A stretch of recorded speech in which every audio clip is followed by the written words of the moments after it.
Welcome back to the channel bio classes once again. Bio classes channel में आप लोगों का फिर से बहुत बहुत स्वागत है। आज हम करेंगे क्लास 12 का next chapter 5 principles of inheritance and variation. ठीक है, इसके पहले हमने रिप्रोडक्शन यूनिट कंप्लीट किया है और इकोलॉजी यूनिट कंप्लीट किया है। अगर आपने ये लेक्चर्स नहीं देखे हैं तो उसे वॉच कर लीजिए और बाकी लोगों में भी इसे शेयर करिए। ये वीडियो आपके boards purpose as well as NEET exams दोनों के लिए वैल्यूएबल है, तो चैनल को वॉच करें और प्रिपेयर करें अपने चैप्टर्स। चलिए स्टार्ट करने से पहले मैं आपसे फिर से गुजारिश करूंगी कि चैनल को सब्सक्राइब कर दें, शेयर कर दें और इसे ज़्यादा से ज़्यादा लोगों में शेयर करें, लाइक करें और शेयर करें ताकि बाकी बच्चों को भी इससे मदद मिलती रहे। तो आज हम स्टार्ट करने जा रहे हैं the chapter principles of inheritance and variation. Okay, let us start now. और मेरी आपसे ये दरखास्त भी है कि आप वीडियो को डाउनलोड ना करें, वीडियो को ऑनलाइन वॉच करें, जिससे और वीडियोस बनाने के लिए हमें इंकरेजमेंट मिलती रहे। Let's start now the chapter. सबसे पहले कुछ टर्म्स हैं जैसे हेरिडिटी। हेरिडिटी क्या होती है? हेरिडिटी हमें पता है कि जो ट्रेड्स वो ट्रांसमिट होते हैं एक जनरेशन से दूसरे जनरेशन में, उसी ट्रेड्स को, ट्रांसमिशन ऑफ ट्रेड्स को हम क्या कहते हैं? हेरिडिटी। ओके, जेनेटिक्स वो ब्रांच है बायोलॉजी की जिसमें हम डील करते हैं study of heredity and variation, जहाँ पे हम वेरिएशन के बारे में, जो एक जनरेशन से दूसरे जनरेशन में जो चेंजेस हो रहे हैं, सारे कैरेक्टरिस्टिक्स ऑफस्प्रिंग्स में सिमिलर नहीं होते हैं। बहुत से कैरेक्टरिस्टिक्स होते हैं जो कि पेरेंट्स से डिससिमिलर होते हैं, ठीक है, जिसको हम वेरिएशन कहते हैं। ट्रांसमिशन ऑफ ट्रेट्स क्या कहलाता है? हेरिडिटी। जिस ब्रांच में हम ये स्टडी करते हैं उसे कहते हैं जेनेटिक्स। ओके, वेरिएशन आपको पता होगा कि वेरिएशन जो होता है ये सेक्सुअल रिप्रोडक्शन वाले ऑर्गेनिजम्स में ही पाया जाता है, because they are present only when the reproduction is done with sexual mode, not with asexual mode और वेजिटेटिव मोड। क्योंकि एसेक्सुअल और वेजिटेटिव मोड में जो ऑफस्प्रिंग्स बनते हैं they are exactly similar to their parents which are known as clones. Okay, next this scientist name is very important, that is Bateson ने genetics term दिया था। Okay, तो ये नाम में याद आपको रखना है, बेटसन, इन्होंने जेनेटिक्स टर्म दिया था। कुछ अर्ली व्यूज हैं, जैसे पहले हम मेंडल से पहले कुछ अर्ली व्यूज के बारे में पढ़ेंगे। दो नाम, इसमें बहुत से अर्ली व्यूज हैं लेकिन दो नाम बहुत इंपॉर्टेंट है जो एग्जाम में बार बार पूछा जाता है, के.डब्ल्यू. वोल्फ और चार्ल्स डार्विन। के.डब्ल्यू. वोल्फ ने एपिजेनेसिस की थियरी दी थी, theory of एपिजेनेसिस।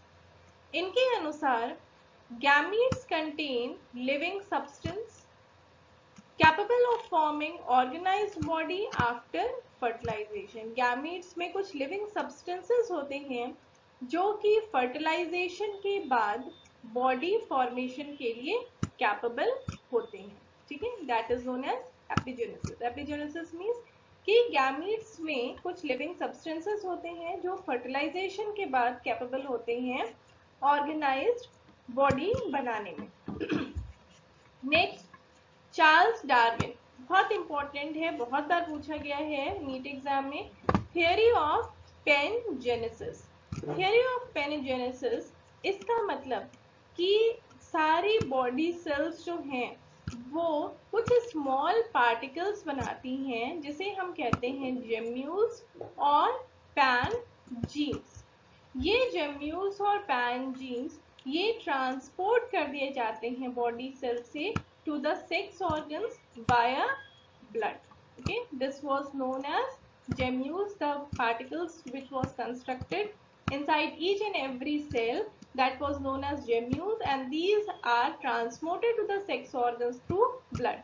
This theory was known as theory of panegenesis and was given by Charles Darwin.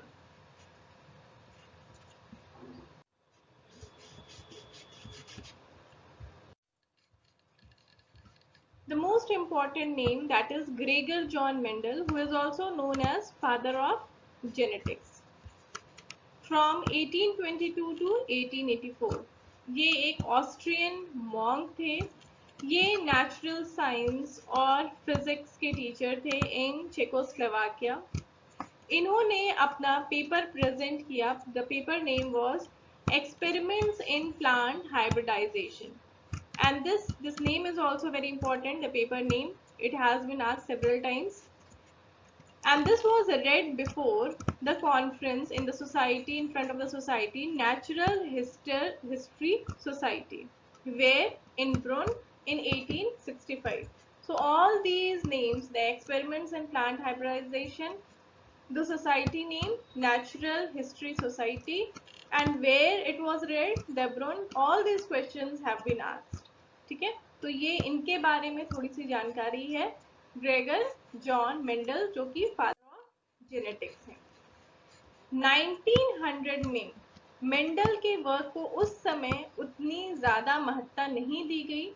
1900 में मेंडल के वर्क को रीडिस्कवर किया 3 साइंटिस्ट ने इंडिपेंडेंटली. अलग अलग 3 साइंटिस्ट ने इसे रीडिस्कवर किया. पहले थे Hugo de Vries in Holland, coherence of Germany and Schermark in Austria. So their name is also important, and from where they belong to. This country name is also very important. Hugo de Vries of Holland, Korenz of Germany and Schermark of Austria. They rediscovered. इन्होंने फिर से Mendel के work को rediscover किया और उसके बाद जाकर के मेंडल के वर्क को इम्पोर्टेंस दी गई. Mendel, already we have studied, he was regarded as the father of classical genetics. Mendel ने जो अपने काम किया, अपना रिसर्च किया, किस प्लांट पे किया? That was garden pea. Botanical name of garden pea, that is Pisum sativum. Mendel ने पी को सेलेक्ट किया क्योंकि पी जो होती है, इसके प्योर वैरायटीज, बहुत से इसके रीजंस हैं जिसके वजह से मेंडल ने पी को सेलेक्ट किया और उनको इसके रिजल्ट्स पॉजिटिव मिले. तो क्या इसकी इम्पोर्टेंस थी गार्डन पी की, जिसके वजह से उनके रिजल्ट्स पॉजिटिव थे? ये थे कि इसकी प्योर वैरायटीज अवेलेबल थी. हाइब्रिड वैरायटीज के बाद प्योर वैरायटीज भी अवेलेबल थी. इन पी प्लांट्स को कल्टीवेट करना बहुत इजी है, ठीक है, और इनकी लाइफ साइकिल जो होती है बहुत छोटी होती है, कुछ मंथ्स की होती है, 5-6 मंथ्स की होती है. इसलिए इनके रिजल्ट्स जल्दी जल्दी ऑब्टेन हुए, जिससे कि इन्हें अपने रिसर्च में मदद मिली. इनमें कॉन्ट्रास्टिंग ट्रेड्स इन्होंने बहुत से ऑब्जर्व किए, क्योंकि प्योर लाइन वेराइटीज थी तो इनके कॉन्ट्रास्टिंग ट्रेड्स ज्यादा थे. These flowers were bisexual. ये बायसेक्सुअल फ्लावर्स थे, दैट मीन्स मोनिशियस प्लांट्स थे, जिनमें नॉर्मली सेल्फ पॉलिनेशन होता है. इसी वजह से इनकी प्योर वेराइटीज अवेलेबल हैं. क्रॉस पॉलिनेशन इसको मैनुअली ही किया जाता है. ये सबसे बड़ा रीजन था, मुख्य रीजन था, जिसकी वजह से इनको अपने रिसर्च में सफलता मिली, क्योंकि इसमें क्रॉस पॉलिनेशन मैनुअली होता है. सेल्फ पॉलिनेशन नॉर्मली इनमें सेल्फ पॉलिनेशन ही होता है. और हाइब्रिड्स भी जो ऑब्टेन हुए वो भी फर्टाइल थे. तो ये कुछ रीजंस थे जिसके वजह से मेंडल को गार्डन पी प्लांट लेने में, अपने रिसर्च में सफलता मिली. जो 7 कॉन्ट्रास्टिंग कैरेक्टर्स इन्होंने लिए, मेंडल ने लिए अपने रिसर्च पर्पस के लिए, वो थे डोमिनेंट ट्रेड्स और रिसेसिव ट्रेड्स में डोमिनेंट ट्रेड्स जो कि डोमिनेंट होते हैं, जो कि रेसेसिव ट्रेड के ऊपर हावी होते हैं, उसको कवर अप कर देते हैं, उनको हम कहते हैं डोमिनेंट ट्रेड्स। जो ट्रेड्स उन्होंने लिए, जैसे कि हाइट का ट्रेड लिया, tall plant and short plant, seed shape में राउंड सीड जो थी वो डोमिनेंट थी और व्रिंकल सीड्स जो थी वो रेसेसिव थी। कलर सीड का, yellow seeds that were dominant and green seeds that were recessive. Seed coat color, green were dominant and white that was recessive. Pod shape, inflated full that was dominant and constricted shape that was recessive. Pod color, green that was dominant, yellow was recessive. Axial flowers, which originate from the axis, they were dominant traits, and the terminal flowers, they were the recessive trait. Okay, so these 7 traits that was selected by Mendel to complete his experiments. Now to explain what is dominant trait and what is recessive trait.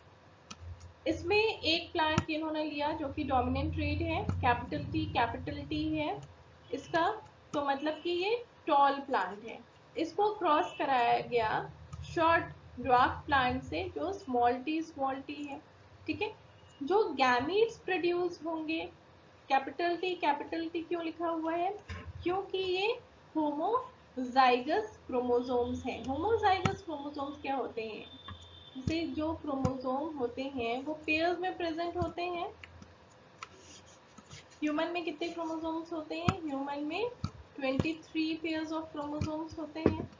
तो इसमें जो एक chromosome होता है उसी के तरह का दूसरा क्रोमोसोम उसके साथ होता है, इसी को हम क्या कहते हैं? Homologous chromosomes.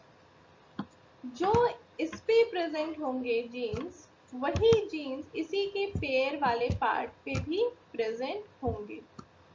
अगर यहाँ पर एलील प्रेजेंट है, एलील मान लीजिए टॉलनेस का प्रेजेंट है, टॉलनेस का allele capital T gene present है। जीन क्या होते हैं? Sequence of DNA. तो सीक्वेंस ऑफ डीएनए टॉलनेस के लिए वो यहाँ प्रेजेंट है, जो कि टॉलनेस के लिए रिस्पॉन्सिबल है। इसी जगह पे दूसरे क्रोमोसोम में यहाँ पे कैपिटल टी वाला जीन प्रेजेंट है, तो ये क्या हो गया? Homozygous dominant. अब जब इसमें मियोसिस होगी तो एक क्रोमोसोम एक सेल में चला जाएगा और दूसरा क्रोमोसोम दूसरे सेल में चला जाएगा।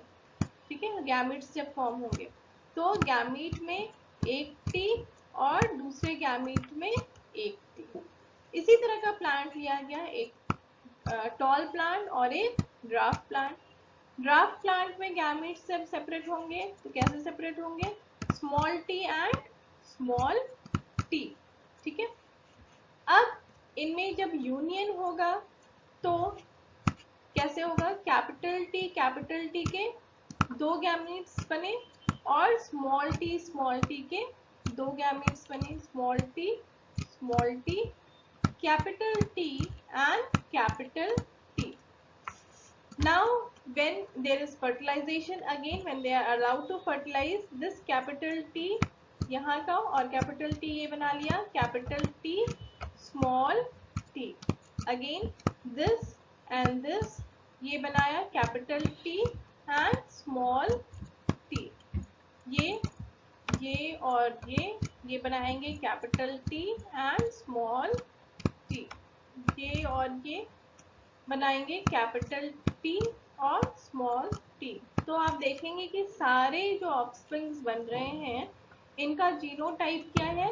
Capital T and small T.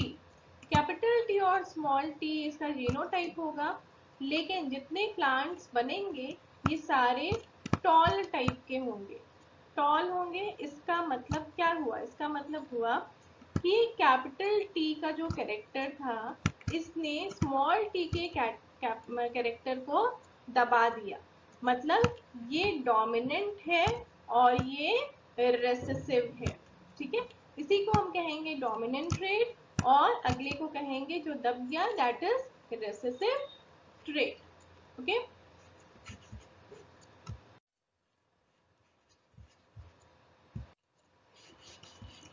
कुछ इंपॉर्टेंट टर्मिनोलॉजीज हैं जेनेटिक्स की, इसे हम देखेंगे। पहला है फैक्टर और जीन। फैक्टर टर्म ये यूज किया गया था मेंडल ने। ठीक है, जो अभी हम जीन जिसके बारे में बात करते हैं, जीन टर्म उन्होंने यूज नहीं किया था, उन्होंने यूज किया था टर्म फैक्टर। जीन टर्म ये दिया गया जोहानसन द्वारा इन 1910। ओके, फैक्टर या जीन्स क्या होते हैं?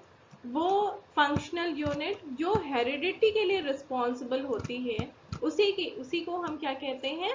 जीन या फैक्टर, जो कि कैरेक्टर्स को पेरेंट्स टू ऑफस्प्रिंग्स में ले जाते हैं, इसी को हम कहते हैं जीन्स। जीन्स क्या होते हैं? ये स्ट्रेच ऑफ डीएनए है। डीएनए में क्या होते हैं? न्यूक्लियोटाइड्स होते हैं। ठीक है, न्यूक्लियोटाइड्स डीएनए का स्ट्रक्चर और आरएनए का स्ट्रक्चर हम पढ़ेंगे तो क्लियर होगा आपको कि जीन्स क्या होती हैं? स्ट्रेचेस ऑफ डीएनए होते हैं। क्रोमोसोम किस चीज का बना होता है? क्रोमोसोम बना होता है डीएनए और प्रोटीन्स का। तो ये डीएनए जो होते हैं, इनमें बहुत से स्मॉल स्मॉल जो पार्ट्स होते हैं ना, ये एक रिस्पॉन्सिबल होते हैं किसी करेक्टर के लिए। इन्हीं को हम क्या कहते हैं? जीन्स कहते हैं। लोकस, लोकस क्या है? जो पोजीशन होती है जीन की क्रोमोसोम पे, उसी को हम क्या कहते हैं? लोकस। जैसे मान लीजिए कि ये है, यहाँ पे कोई जीन प्रेजेंट है या यहाँ पे कोई जीन प्रेजेंट है, तो ये इस जीन का क्या हो गया? लोकस हो गया। एलील, एलील क्या होते हैं? Different molecular form of same gene. एक ही जीन के different molecular forms. Different molecular forms, जैसे अभी हमने बात की थी टॉलनेस और ड्रॉपनेस की। तो टॉलनेस के लिए अगर डीएनए का कोई सीक्वेंस है, तो उसमें थोड़ा सा ऐसा वेरिएशन होगा जिसकी वजह से वो जीन जो है वो रिस्पॉन्सिबल ना हो टॉलनेस के लिए, और वो रिस्पॉन्सिबल हो ड्रॉपनेस के लिए। ठीक है, तो अगर कोई जीन ए मान लीजिए प्रेजेंट है इस लोकस पे, तो ये होमोलोगस क्रोमोसोम है। तो इसी जीन का एलील यहाँ भी प्रेजेंट होगा, या तो सेम प्रेजेंट हो, सेम एलील प्रेजेंट हो, कैपिटल ए, या फिर उसी का रेसेसिव एलील प्रेजेंट हो, कैपिटल ए स्मॉल ए। तो इसी को हम क्या कहते हैं? एलील। एक ही जीन के different molecular forms. Okay, phenotype, phenotype क्या होता है? जो एक्सटर्नल अपीयरेंस होता है किसी ऑर्गेनिजम्स का, उसको हम कहते हैं फिनोटाइप। जीन्स के वजह से जो बहुत से चेंजेस होते हैं, जिसके जो हमें बाहर से दिखाई दे रहे हैं, जैसे बड़ा पेड़, छोटा पेड़, रेड फ्लावर, व्हाइट फ्लावर, ये हमें दिखाई दे रहा है ना, तो ये एक्सटर्नल अपीयरेंस है, इसी को हम क्या कहेंगे? फिनोटाइप। जीनोटाइप क्या है? जो फिनोटाइप है, डिफरेंट फिनोटाइप है, उसका जेनेटिक कॉन्स्टिट्यूशन, जीन्स में कॉन्स्टिट्यूशन में क्या डिफरेंस है, उसको हम कहते हैं जीनोटाइप। फिनोटिपिक रेशियो, रेशियो जो कि फिनोटाइप, जो एक्सटर्नल अपीयरेंस में जो डिफरेंस है, उसका जो रेशियो आएगा उसको हम कहते हैं फिनोटिपिक रेशियो। जीनोटिपिक रेशियो, जो जीनोटाइप जो कि उसके जेनेटिक कॉन्स्टिट्यूशन में जो डिफरेंस है, उनके नंबर्स ऑफ प्लांट्स या नंबर्स ऑफ ऑर्गेनिजम्स का रेशियो हम निकालें तो उसे कहते हैं genotypic ratio. Homozygous, homozygous means कि दोनों जीन्स जो होमोलोगस क्रोमोसोम पे प्रेजेंट हैं, वो सेम एलिलिक फॉर्म है, तो उसे हम कहते हैं होमोजाइगस। अगर यहाँ भी कैपिटल ए प्रेजेंट है और यहाँ भी कैपिटल ए प्रेजेंट है, तो ये हो गया होमोजाइगस। जैसे एग्जाम्पल में हमने पढ़ा था कि एक पे कैपिटल टी प्रेजेंट है और दूसरे पे भी कैपिटल टी प्रेजेंट है, तो ये हो गया होमोजाइगस डोमिनेंट। अगर एक पे स्मॉल टी प्रेजेंट है, अगले पे भी स्मॉल टी प्रेजेंट है, तो ये हो गया होमोजाइगस रेसेसिव। हेट्रोजाइगस, अगर अनआइडेंटिकल जीन्स प्रेजेंट है, एक पे मान लीजिए यहाँ पे कैपिटल टी प्रेजेंट है और अगले पे स्मॉल टी उसका एरेलिक फॉर्म प्रेजेंट है, तो ये हो गया हेट्रोजाइगस। ठीक है। डोमिनेंट जीन जो हेट्रोजाइगस कंडीशन में, हेट्रोजाइगस कंडीशन हमने एग्जांपल में देखी थी कैपिटल टी और स्मॉल टी। तो हेट्रोजाइगस कंडीशन में कौन सा जीन एक्सप्रेस हुआ, कैपिटल टी एक्सप्रेस हुआ ना, तो ये हो गया डोमिनेंट जीन। रेसेसिव जीन जो हेट्रोजाइगस कंडीशन में जिसका एक्सप्रेशन दब जाता है उसको हम कहते हैं रेसेसिव जीन। हाइब्रिड, जब दो पेरेंट्स को क्रॉस करते हैं और जो कैरेक्टर डिफर करता है ऑफस्प्रिंग्स में from the parents, that is known as hybrid. Next is monohybrid cross, जब हम पेडिग्री एनालिसिस कर रहे हैं, स्टडी कर रहे हैं और किसी एक कैरेक्टर को कंसिडरेशन में रख के कर रहे हैं, तो उसे हम कहते हैं मोनोहाइब्रिड क्रॉस। जैसे कि टॉलनेस और ड्रार्कनेस की बात की थी हमने, तो उस प्लांट में बहुत से कैरेक्टर्स होंगे, केवल टॉल और ड्रार्क की बात नहीं होगी, उसमें लीफ कुछ अलग होगा, उसमें रूट कुछ अलग होगा, उसमें फ्लावर्स हो सकता है किसी में अलग हो या एक जैसे ही हो, लेकिन हमने कंसिडर किसे किया, केवल एक कैरेक्टर को, दैट वाज टॉलनेस। ठीक है, और ड्वार्फनेस। तो अगर एक कैरेक्टर को कंसिडर करके हम अपना एक्सपेरिमेंट देखते हैं तो उसे हम कहते हैं मोनोहाइब्रिड क्रॉस। ओके। अब ये दो मेजर प्रिंसिपल्स जो मेंडल ने दिए थे, पहला है फर्स्ट लॉ, सेकेंड लॉ। दूसरा फर्स्ट लॉ का नाम है लॉ ऑफ सेग्रीगेशन या law of purity of gametes, और that is also known as law of splitting of hybrids। ये तीन नाम क्यों दिए गए हैं आगे भी एक्सपेरिमेंट में आपको क्लियर होगा। Second law, law is independent assortment और लॉ फ्री रिकॉम्बिनेशन। इन तीनों का मतलब एक ही है। लॉ ऑफ सेग्रीगेशन मतलब जब गैमीट्स बनते हैं तो जो पेयर्स होते हैं जीन्स के, ये अलग हो जाते हैं। ठीक है, इसी को कहेंगे लॉ ऑफ सेग्रीगेशन या law of purity of gametes. और जो हाइब्रिड्स होते हैं, स्प्लिटिंग ऑफ हाइब्रिड्स, जब हाइब्रिड्स होते हैं, जब उनका हम फिर फर्टिलाइजेशन कराते हैं किसी दूसरे प्लांट से, तो ये हाइब्रिड्स के भी जो गैमेट्स होते हैं ये भी सेपरेट हो जाते हैं। Okay. First law, when a pair of factor for a character brought together in a hybrid, they segregate during the formation of gametes।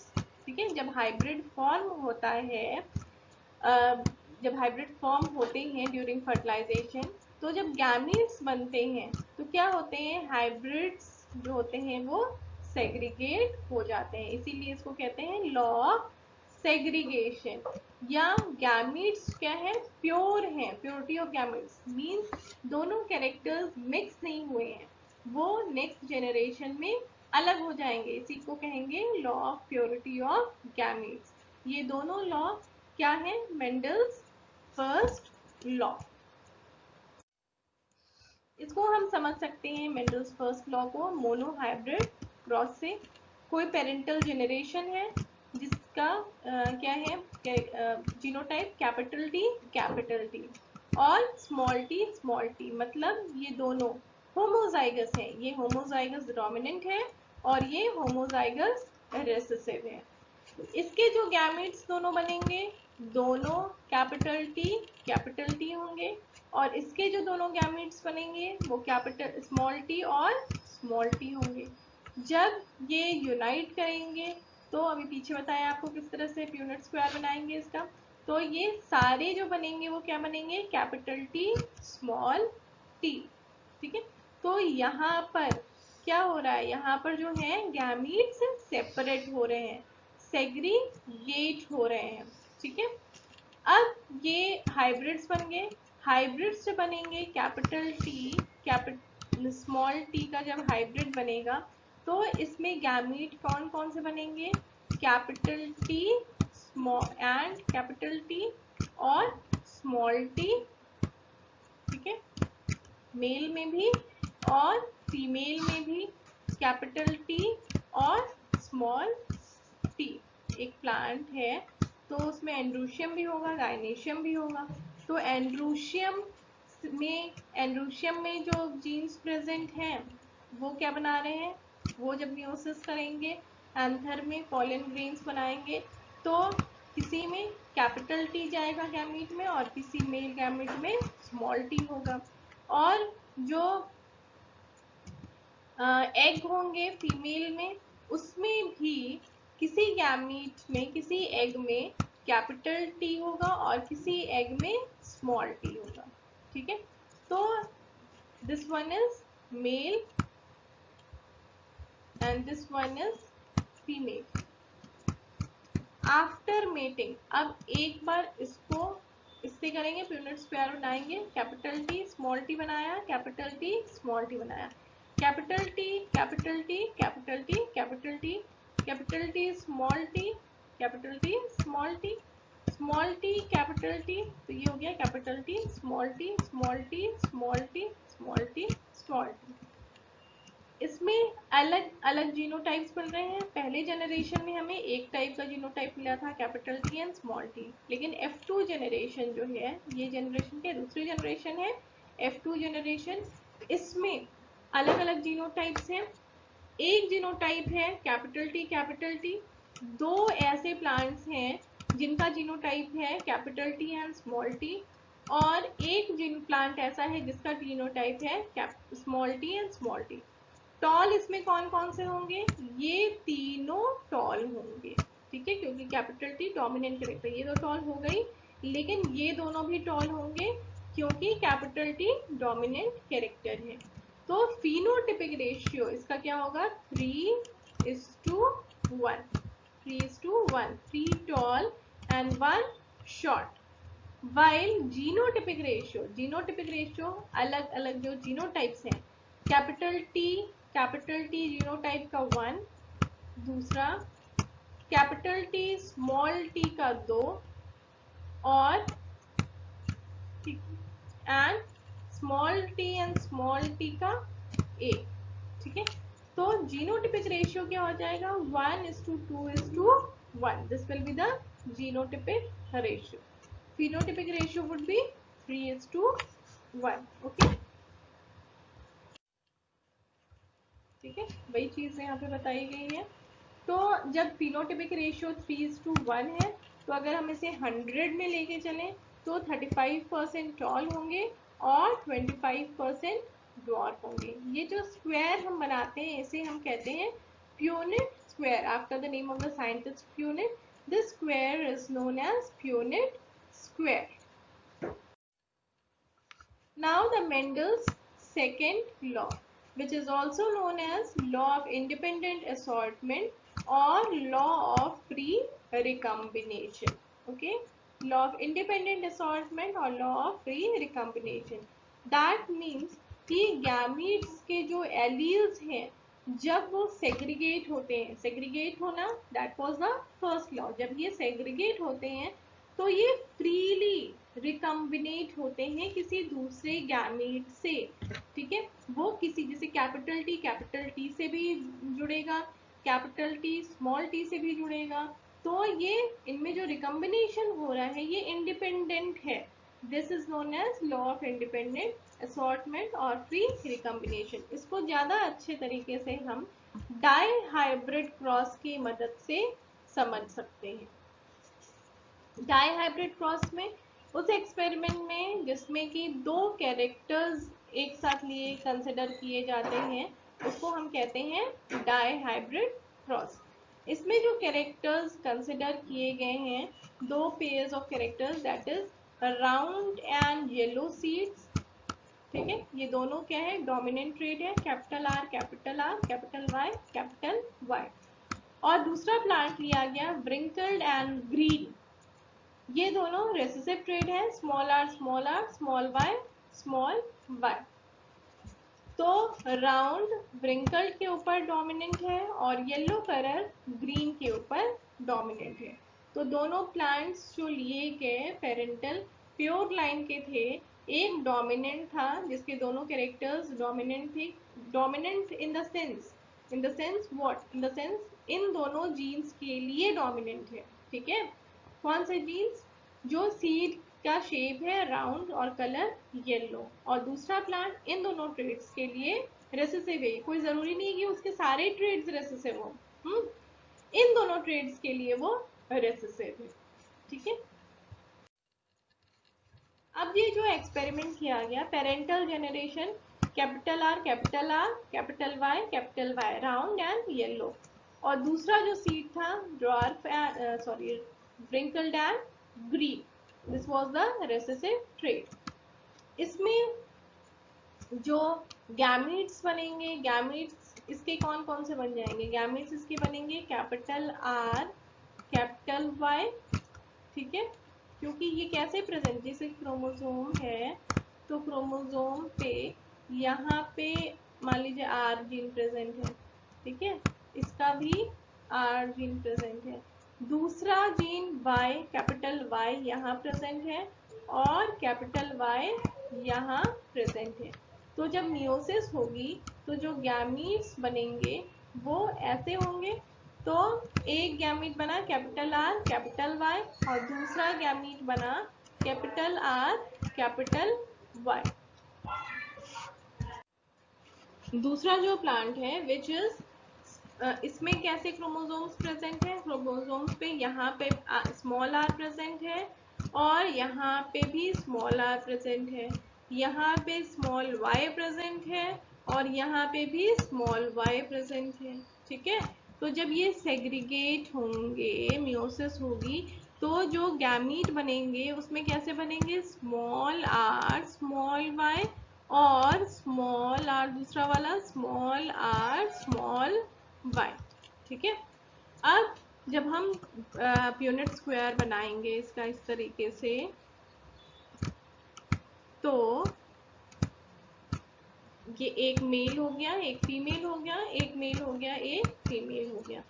तो इसके gametes capital R capital Y capital R capital Y male के हो गए, और small R small Y small R small Y, ठीक है, female के हो गए। इसको इससे करिए तो क्या बनेगा? Capital R small Y capital Y small Y. इसको इससे करेंगे वही चीज बनेगी, इसको इससे करेंगे वही चीज बनेगी, इसको इससे करेंगे तो वही चीज बनेगी। तो सारे प्लांट्स जो होंगे उसका जीनोटाइप क्या होगा? Capital R small Y small Y. मतलब आर क्योंकि डोमिनेंट है और कैपिटल आर डोमिनेंट है, कैपिटल वाई डोमिनेंट है, तो जितनी सीड्स होंगे वो होंगे राउंड एंड येलो।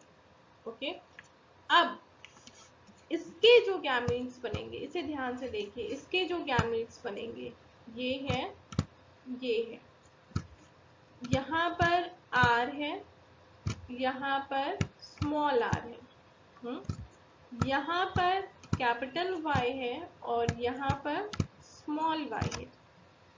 इसके गैमीट्स कैसे भी बन सकते हैं। एक गैमीट तो सीधा सीधा जब ये सेग्रीगेट होगा तो कैपिटल आर कैपिटल वाई, और दूसरा स्मॉल आर स्मॉल वाई।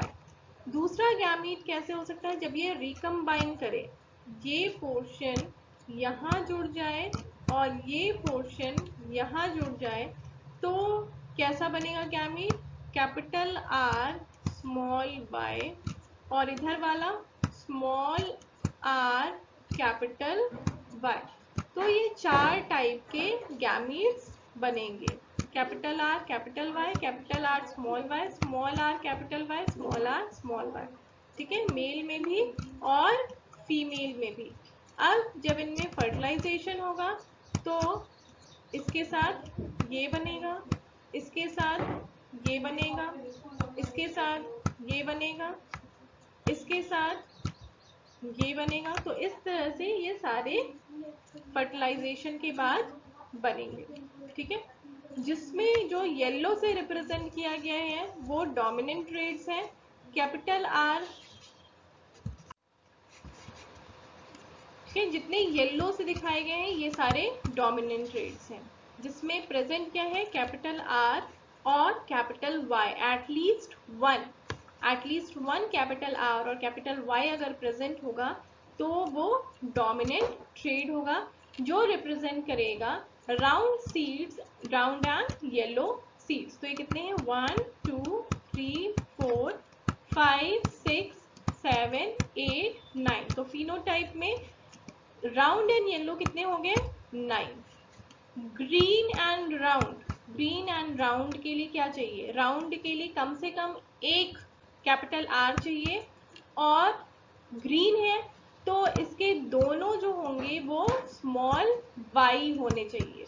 ठीक है, ये कितने हो गए? 1 2 and 3। So round and green, that would be 3। तीसरा है रिंकल्ड एंड येलो। रिंकल्ड है तो इसके दोनों क्या होने चाहिए? स्मॉल r, और येलो है तो एटलीस्ट वन कैपिटल Y होना चाहिए। ये भी कितने हैं? 3 हैं। ठीक है, और रिंकल्ड एंड ग्रीन, रिंकल्ड भी रेसेसिव है तो दोनों स्मॉल r होगा, और ग्रीन भी रेसेसिव है तो दोनों स्मॉल y होगा। तो इसका फिनोटिपिक रेशियो क्या हो जाएगा? 9:3:3:1। और जीनोटिपिक रेशियो में 9 में देखिए, ये जो 9 है इसमें से एक जो है वो है इस जीनोटाइप का, 3 जो होंगे, 9 में से एक जो होगा वो इस जीनोटाइप का, 2 जो होंगे वो इस जीनोटाइप के, और 2 जो होंगे वो इस जीनोटाइप के, और बाकी 4 जो होंगे वो इस जीनोटाइप के प्रेजेंट हैं। इसमें से आप मैच कर लीजिए। रिंकल्ड और येलो में जीनोटाइप क्या है? 3 है टोटल, जिसमें से एक का जीनोटाइप ये है और 2 का जीनोटाइप ये है। राउंड और ग्रीन 3 है, जिसमें से एक का जीनोटाइप ये है और 2 का जीनोटाइप ये है। रिंकल्ड और ग्रीन है, जिसमें से जो कि एक ही टाइप रिंकल्ड और ग्रीन कब होगा? जब दोनों रेसेसिव होंगे, तो वो एक ही प्रेजेंट है। ठीक है, तो इनका रेशियो, फिनोटिपिक रेशियो तो ये होगा, लेकिन जीनोटिपिक रेशियो ये होगा। सबके लिए 9 का अलग होगा, 3 का अलग, 3 का अलग। ठीक है,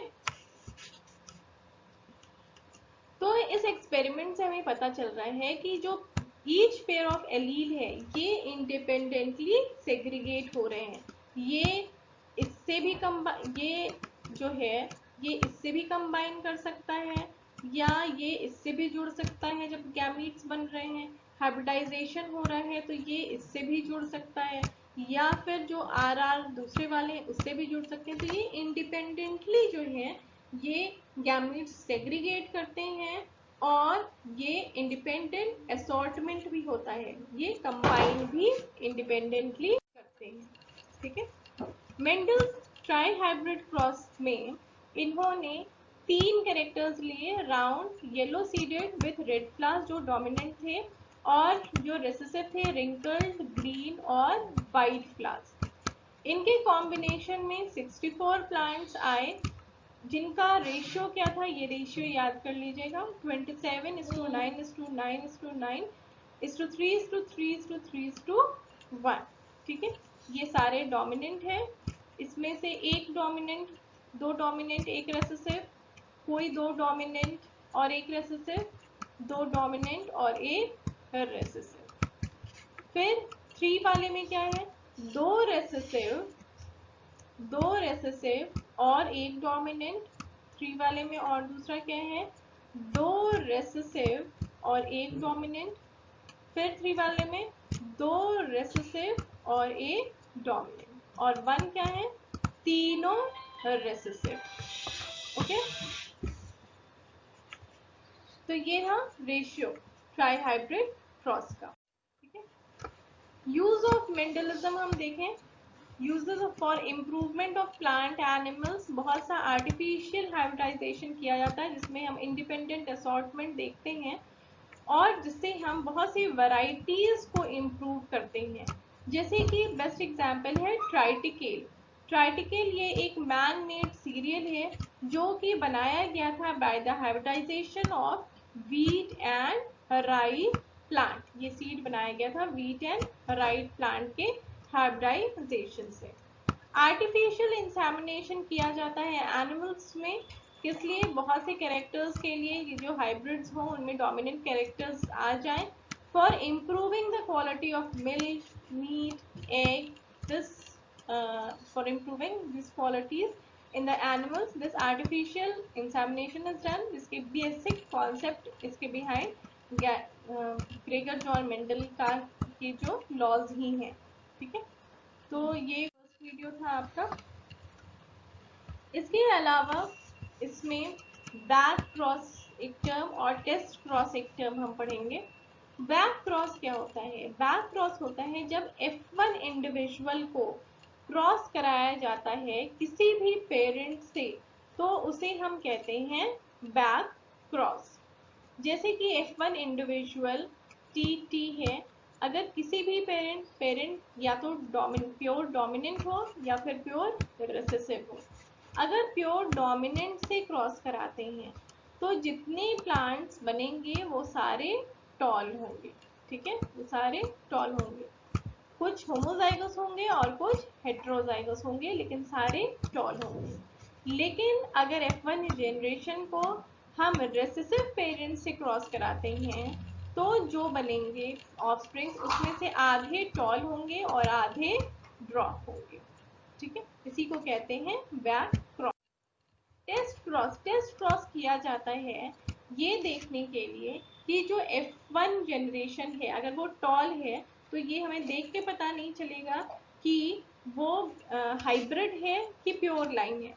तो इसे चेक करने के लिए टेस्ट क्रॉस किया जाता है। टेस्ट क्रॉस करने के लिए हम उस प्लांट को, अगर वो टॉल है तो उसको हम ड्रॉप वैरायटी से, ड्रॉप रेसेसिव होमोजाइगस से रेसेसिव से पेरेंट से क्रॉस कराते हैं। अगर 100% टॉल प्लांट्स मिलते हैं, मतलब कि जो हमने टेस्ट के लिए प्लांट लिया था वो प्योर लाइन टॉल था, लेकिन अगर 50% टॉल मिले और 50% ड्रॉप मिले, इसका मतलब कि जो हमने प्लांट लिया था वो क्या था? हाइब्रिड था, दैट वाज हेट्रोजाइगस, ठीक है।